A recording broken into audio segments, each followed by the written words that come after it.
మనకందరికీ తెలుసు సుదీర్ఘమైనటువంటి పోరాటం తర్వాత తెలంగాణ రాష్ట్రము విడిపోవడం జరిగింది. ఆ రోజు కాంగ్రెస్ పార్టీ 1969లో మరి 369 మంది విద్యార్థులను తుపాకులతో కాల్చి చంపింది జై తెలంగాణ అన్నందుకు. ఆ తర్వాత ఇటీవల జరిగినటువంటి చివరి దశ పోరాటంలో కూడా 1200 మంది తెలంగాణ ప్రజలు ఆత్మ బలిదానంతో తెలంగాణ వచ్చింది. చివరకు తెలంగాణకు సంబంధించినటువంటి 4 కోట్ల మంది ప్రజలు కాంగ్రెస్ పార్టీ ప్రభుత్వం మెడలు వంచి తెలంగాణ తెచ్చుకున్నారు. మరి మనతో విడిపోయినటువంటి ఆంధ్రప్రదేశ్ రాష్ట్రము తెలంగాణ అన్నదమ్ముల్లాగా ఒక పోటీ తత్వంతో ఆరోగ్యకరమైనటువంటి వాతావరణంలో 2 రాష్ట్రాలు అభివృద్ధి చేసుకోవాల్సిన అవసరం ఉండింది. కానీ దురదృష్టం ఏంటంటే ఈ రోజు వరకు కూడా అమరావతి రాష్ట్ర రాజధాని అని చెప్పుకునేటువంటి పరిస్థితి లేకుండా ఈరోజు అక్కడ ఉన్నటువంటి పరిస్థితి రావడము, ఆంధ్రప్రదేశ్ ప్రజలు మా రాష్ట్రం ఆంధ్రప్రదేశ్ మాకు స్టేట్ క్యాపిటల్ లేదు అని చెప్పుకునేటువంటి పరిస్థితి రావడము చాలా దురదృష్టకరం అని చెప్పి ఈ సందర్భంగా మనవిస్తున్నాను. అంతేకాకుండా అధ్యక్ష, ఈరోజు బిల్లు మాట్లాడుతూ కొంతమంది కాంగ్రెస్ పార్టీ సంబంధించినటువంటి సభ్యులు మాకు ఎయిర్పోర్టు లేదని చెప్తా ఉన్నారు. ఎవరి పాపం అని అడుగుతా ఉన్నాను. ఆంధ్రప్రదేశ్లో 8 ఎయిర్పోర్ట్లు ఉన్నాయంటే ఆ రోజు కాంగ్రెస్ పార్టీ ఏర్పాటు చేసింది. మరి ఈరోజు తెలంగాణలో ఒకే ఒక ఎయిర్పోర్టు ఉన్నదంటే మరి ఎవరు పొరపాటు అడుగుతా ఉన్నాను. భోగాపురంలో ఇటీవల మోడీ గారు వచ్చిన తర్వాత మరి అద్భుతమైనటువంటి ఎయిర్పోర్ట్ వచ్చింది. విశాఖపట్నంలో ఎయిర్పోర్ట్ గతంలో ఉంది, రాజమండ్రిలో ఉండింది, తిరుపతిలో ఉన్నది, అదేవిధంగా మరి పుట్టపర్తిలో ఉంది, కడపలో ఉంది, కర్నూలులో ఉంది. మరి కనీసము మరి తెలంగాణలో కొత్తగూడెంలో, అదేవిధంగా ఆదిలాబాద్లో కావాలి, వరంగల్లో కావాలంటే 10 సంవత్సరాలు బీఆర్ఎస్ పార్టీ అధికారంలో ఉండి ల్యాండ్ ఇవ్వలేదు వరంగల్ ఎయిర్పోర్టుకు.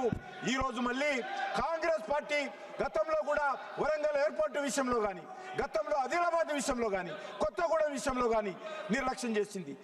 కాంగ్రెస్ పార్టీ అధికారం ఉన్నన్ని రోజులు తెలంగాణలో రైల్వేల అభివృద్ధి జరగలేదు, రైల్వేలు వెనుకబడిపోయినాయి, జాతీయ రహదారులు అభివృద్ధి జరగలేదు, అనేక రకాలుగా తెలంగాణ వెనుకబడింది. కాబట్టే తెలంగాణ ఉద్యమం వచ్చింది. ఈరోజు నేను మనవి చేస్తా ఉన్నాను ఖచ్చితంగా ఈరోజు ఈ యొక్క ఆంధ్రప్రదేశ్ రాష్ట్రానికి అమరావతి రాష్ట్ర రాజధాని కావాలని గత అనేక రోజులుగా భారతీయ జనతా పార్టీ డిమాండ్ చేస్తూ ఉంది. ఈరోజు దానికి ఒక సానుకూలమైనటువంటి పరిస్థితి రావడం ఏదవుతుందో చాలా సంతోషమని మనం చేస్తున్నాను. అంతేకాకుండా అన్నదమ్ముల్లాగా ఈ రెండు రాష్ట్రాలు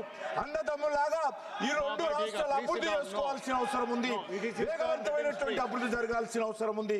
దానికోసమే ఈరోజు తెలంగాణ వచ్చిన తర్వాత కూడా అధ్యక్ష ఆంధ్రప్రదేశ్ లో కూడా ట్రైబల్ యూనివర్సిటీ రావడం జరిగింది. నరేంద్ర మోడీ గారు ప్రధానమంత్రి అయిన తర్వాత ట్రైబల్ యూనివర్సిటీ ఆంధ్రప్రదేశ్కి వచ్చింది. అంతేకాకుండా ఈరోజు ఆంధ్రప్రదేశ్ లో అనేక రకాల అభివృద్ధి కార్యక్రమాలు జరుగుతూ ఉన్నాయి. కేంద్ర ప్రభుత్వము పూర్తి స్థాయిలో మోడీ గారి నాయకత్వంలో ఆంధ్రప్రదేశ్ ప్రజలకు అండగా నిలబడింది. అదేవిధంగా తెలంగాణ రాష్ట్రాన్ని కూడా గత అనేక రోజులుగా వరంగల్ ఎయిర్పోర్ట్ కావాలని నేను గతంలో ఉత్తరం రాస్తే అప్పుడున్నటువంటి టీఆర్ఎస్ పార్టీ ఈ యొక్క వరంగల్ ఎయిర్పోర్ట్కి అనుమతి ఇవ్వలేదు. రైల్వేలు పూర్తిగా తెలంగాణ ప్రజలకు రైల్వేలకు పూర్తిగా నష్టం చేసింది గతంలో ఉన్నటువంటి కాంగ్రెస్ పార్టీ ప్రభుత్వం. ఈరోజు నరేంద్ర మోడీ గారు వచ్చిన తర్వాత 42 రైల్వే స్టేషన్లు ఏకకాలంలో పునరభివృద్ధి చేస్తున్నటువంటి ఘనత తెలంగాణలో నరేంద్ర మోడీ గారి ప్రభుత్వానికి దక్కుతుంది.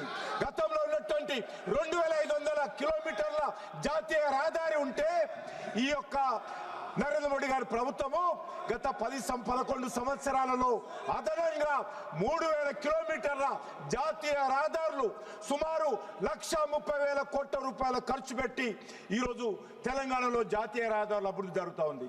కాబట్టి మనవి చేస్తా ఉన్నాను, తెలంగాణలో అటు కాంగ్రెస్ పార్టీ ఇటు ఆంధ్ర రాష్ట్రంలో కాంగ్రెస్ పార్టీ నిర్లక్ష్యం చేసింది. కాబట్టి ఈరోజు ఈ 2 రాష్ట్రాలలో కూడా నరేంద్ర మోడీ గారు వచ్చిన తర్వాత అభివృద్ధి జరుగుతూ ఉంది. నేను తెలంగాణ ప్రజల తరఫున ఆంధ్ర రాష్ట్రానికి సంబంధించినటువంటి అమరావతి ఏర్పాటుకు మనస్ఫూర్తిగా మద్దతు ఇస్తా ఉన్నాము. ఖచ్చితంగా అమరావతి కూడా అభివృద్ధి జరగాలి, క్యాపిటల్ కూడా అభివృద్ధి జరగాలి. తెలంగాణ కూడా ఈరోజు గతంలో 10 సంవత్సరాలు బీఆర్ఎస్ పార్టీ కుటుంబం దోచుకుంటే ఈరోజు ఆర్ఆర్ ట్యాక్స్ పేరుతో కాంగ్రెస్ పార్టీ తెలంగాణను దోచుకుంటుంది. దీని నుంచి ఈరోజు తెలంగాణ ప్రజలు జాగృతం కావాల్సిన అవసరం ఉంది.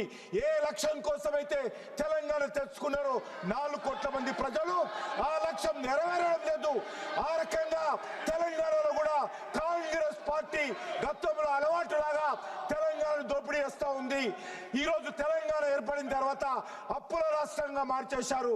ఎంతో సదుద్దేశంతో తెలంగాణ ప్రజలు పోరాటం చేస్తే ఆ పోరాటం ఈరోజు నవ్వుల పాలు చేసే విధంగా వ్యవహరిస్తూ ఉన్నారు. కాబట్టి ఈ తెలంగాణను కాపాడుకోవాల్సిన అవసరం ఉంది. ఆంధ్రప్రదేశ్ తెలంగాణ 2 రాష్ట్రాలు కూడా అన్నదమ్ములాగా అభివృద్ధి జరగాల అవసరం ఉందని కోరుకుంటూ సెలవు తీసుకుంటున్నారు.